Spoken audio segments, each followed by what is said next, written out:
ఎట్టకేలకు తెలంగాణ ప్రదేశ్ కాంగ్రెస్ కమిటీ అధ్యక్షునిగా మహేష్ కుమార్ గౌడ్ ను కాంగ్రెస్ పార్టీ అధిష్టానం ప్రకటించింది. ఈ నేపథ్యంలో గత కొంతకాలంగా ఏదైతే రేవంత్ రెడ్డి పిసిసి అధ్యక్షుడిగా తన టర్మ్ పూర్తయినా కూడా కొంతకాలం వాయిదా వేస్తూ వచ్చింది. దానిపైన చాలా మంది తీవ్ర ప్రయత్నాలు చేశారు. పిసిసి రేసులో చాలా మంది ఒకవైపు అంటే ఒక ఎస్టీకి సంబంధించిన వ్యక్తికి ఇస్తారని చెప్పేసి, లేకపోతే మరో వ్యక్తికి ఇస్తారని, ఇట్లా చాలా మంది ఒక 6 పోటీ పడిన సందర్భంలో ఎమ్మెల్సీగా కొనసాగుతున్న మహేష్ కుమార్ గౌడ్ కు కాంగ్రెస్ పార్టీ అధిష్టానం పిసిసి అధ్యక్షునిగా ప్రకటిస్తూ తాజాగా విడుదల చేసింది. ఈ నేపథ్యంలో మరి మహేష్ కుమార్ గౌడ్ గతం నుంచి అంటే అంచెలంచెలుగా ఎన్ఎస్యుఐ నుంచి ఎదుక్కుంటూ వచ్చిన పరిస్థితి అయితే ఉంది. కాబట్టి దానికి సమర్థవంతుడే అని చెప్పేసి కూడా కాంగ్రెస్ పార్టీ సీనియర్ నాయకులు ప్రకటిస్తున్న నేపథ్యాన్ని మనం చూస్తున్నాం. ఈ క్రమంలో మరి మహేష్ కుమార్ గౌడ్ మరి ఇక్కడ కాంగ్రెస్ పార్టీ అధికారంలో ఉంది. ఈ అధికారంలో ఉన్న నేపథ్యంలో పిసిసి అధ్యక్షునిగా మహేష్ కుమార్ గౌడ్ తన బాధ్యతలు సమర్థవంతంగా నిర్వహిస్తాడా అనే సంశయాలు కూడా ఎదురవుతున్న నేపథ్యం కనిపిస్తున్నది. అంతేకాకుండా మహేష్ కుమార్ గౌడ్ కు పిసిసి చీఫ్ గా ప్రకటించిన వెంటనే మరి అనేక సవాళ్లు ఎదురయ్యే అవకాశాలు అయితే స్పష్టంగా కనిపిస్తున్నాయి. ఎందుకంటే ఇక్కడ ప్రస్తుతం కాంగ్రెస్ పార్టీ అధికారంలోకి అంటే గత కొన్ని సంవత్సరాలుగా అధికారంలో లేని కాంగ్రెస్ పార్టీ అధికారంలోకి వచ్చిన నేపథ్యంలో ఇప్పుడు మహేష్ కుమార్ గౌడ్ అయితే అనేక సవాళ్లను ఎదుర్కొనే పరిస్థితిని మనం చూడబోతున్నాం. అయితే ఈ క్రమంలో రేవంత్ రెడ్డి ఏదైతే తాను పిసిసి అధ్యక్షుడిగా ఎన్నికైన తర్వాత అనేక మంది నాయకులను సమర్థవంతంగా మండల స్థాయి నుంచి రాష్ట్ర స్థాయి వరకు ఇటు సీనియర్లను కూడా సమర్థవంతంగా కలుపుకుంటూ ఒక సమన్వయం చేసుకుంటూ ముందుకు వెళ్ళిన పరిస్థితి అయితే మనం చూసాం. ఈ మహేష్ కుమార్ గౌడ్ కు మరి ఈ కొత్త సవాళ్లు ఎదురయ్యే అవకాశాలు ఉన్నాయని చెప్పేసి కూడా రాజకీయ విశ్లేషకులు భావిస్తున్నారు. ఈ క్రమంలో మరి ఎలాంటి సవాళ్లను ఎదుర్కోబోతున్నాడు అని చెప్పేసి అనుకుంటే మాత్రం చాలా సవాళ్లను ఎదుర్కోవాల్సి వస్తుంది అని చెప్పేసి కూడా చెబుతున్న పరిస్థితి అయితే కనిపిస్తున్నది. అయితే ఇప్పుడు అంటే ఇటు సీనియర్లు అటు క్యాడర్ను సమన్వయం చేస్తూ ముందుకు తీసుకెళ్లాల్సిన పరిస్థితి అయితే కనిపిస్తున్నది. అయితే క్రియాశీలకంగా అంటే ఒక క్రియాశీలకమైన పాత్రను పోషించి కోఆర్డినేట్ చేసి అంటే తెలంగాణ వ్యాప్తంగా ఉన్న కాంగ్రెస్ క్యాడర్ను కావచ్చు, ఇటీవలి కాలంలో కాంగ్రెస్ పార్టీలో చేరిన క్యాడర్ను కూడా చూసుకొని సమన్వయం చేసుకుంటూ కోఆర్డినేట్ చేసుకుంటూ ముందుకు వెళ్లాల్సిన అవసరం అయితే ఉంటుంది. అయితే ఇటు పార్టీకి మరి ప్రభుత్వానికి మధ్య సమన్వయం కూడా చేసుకుంటూ వెళ్లాల్సిన బాధ్యత కూడా పిసిసి అధ్యక్షునిగా ఉంటది. కాబట్టి కనీసం మెరుగైన సంబంధాలు కూడా మెరుగుపరచాల్సిన అవసరం అయితే ఉంటుంది. అయితే ఈ క్రమంలో అత్యంత సమర్థవంతమైన బాధ్యతను మహేష్ కుమార్ గౌడ్ కు అప్పగించిన నేపథ్యంలో మరి ఈ సమన్వయం చేసుకుంటూ వెళ్తాడా అనేది కూడా ఒక సవాలుగా చెబుతున్న పరిస్థితి అయితే కనిపిస్తున్నది. అంతేకాకుండా ప్రభుత్వంలోని మంత్రులు అటు ఎమ్మెల్యేలు ఎంపీలు నామినేటెడ్ పోస్టులలో కొనసాగుతున్న నాయకులు వీళ్ళందరినీ సమన్వయం చేసుకుంటూ మరి పార్టీ కార్యక్రమాలలో కూడా ఇన్వాల్వ్ చేయాల్సిన పరిస్థితి అయితే కూడా ఉంటది. మరి అంటే అక్కడక్కడ కొన్ని పరస్పర విరుద్ధమైన ప్రకటనలు కూడా వచ్చే అవకాశాలు ఉంటాయి. అంటే ఒక వైపు అంటే ప్రతిపక్షానికి సంబంధించిన వాళ్ళు పరస్పరమైన విరుద్ధ ప్రకటనలు చేసే అవకాశాలు ఉంటాయి. కాబట్టి వాటిని కూడా ఎండగట్టడంలో మరి అతను ముందుండడమే కాకుండా పార్టీ కార్యక్రమాలలో ఈ సీనియర్లను కానీ మిగతా నాయకులను కానీ అంటే అందులో పాల్గొనే విధంగా సమన్వయం చేస్తాడా అనేది కూడా ఒక సంశయం. అంటే ఇట్లా అనేక సమస్యలు ఉత్పన్నమయ్యే అవకాశాలు ఉన్నాయని చెప్పేసి కూడా చెబుతున్న పరిస్థితి అయితే కనిపిస్తున్నది. అయితే ఇప్పుడు మరి మంత్రులుగా కొనసాగుతున్న వాళ్ళైతే కాంగ్రెస్ పార్టీలో ఇప్పటి వరకు అయితే సీనియర్లే కాబట్టి వీళ్ళను కూడా సమన్వయం చేసుకోవాలి. కాబట్టి ఆ నేపథ్యాన్ని చూస్తే మాత్రం ఏ విధంగా సమన్వయం చేసుకుంటూ వెళ్తాడనేది కూడా ఒక ప్రశ్నగా మిగులుతున్న పరిస్థితి అయితే కనిపిస్తున్నది.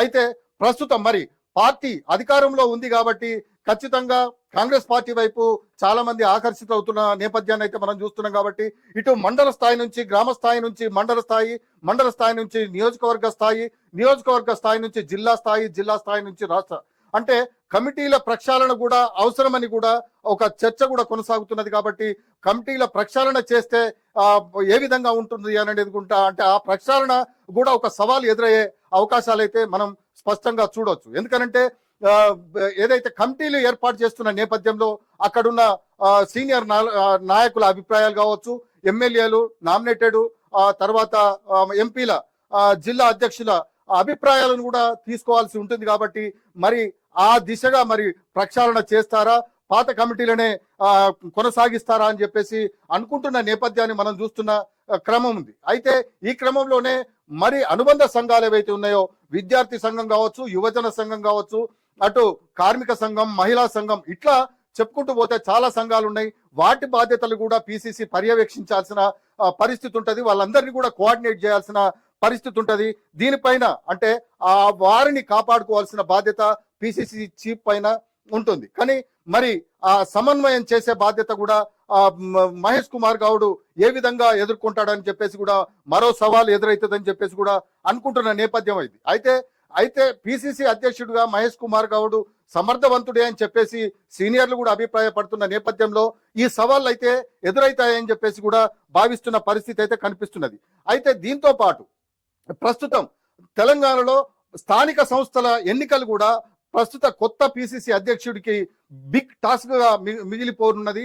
అయితే మరి ఇక్కడ మనం చూస్తే సర్పంచ్లు కావచ్చు, ఎంపీటీసీలు, జడ్పీటీసీలు, తర్వాత మండల ప్రజా పరిషత్తులు, ఇట్లా చెప్పుకుంటూ పోతే కొన్ని మున్సిపాలిటీలు కూడా ఉన్నాయి. ఈ క్రమంలో ఎంపిక కూడా అక్కడ స్థానిక నాయకులు కావచ్చు, లేకపోతే ఎమ్మెల్యేలు, ఎంపీలు, జిల్లా అధ్యక్షులు, పార్టీ అంటే ప్రభుత్వం పార్టీ సమన్వయం చేసుకుంటూ ఎంపిక కూడా ఒక కష్టతరంగా మారే పరిస్థితి ఉంది. ఎందుకంటే సిఫార్సులు చేసే సంస్కృతి అయితే కాంగ్రెస్ పార్టీలో ఉంటుంది కాబట్టి ఎవరిని నొప్పించినా కూడా కొంత ఇబ్బంది కలుగుతుంది. కాబట్టి కూడా ఇది స్థానిక సంస్థల ఎన్నికలు కూడా మహేష్ కుమార్ గౌడ్ కు ఒక బిగ్ టాస్క్ గా మిగిలే అవకాశాలు ఉన్నాయి.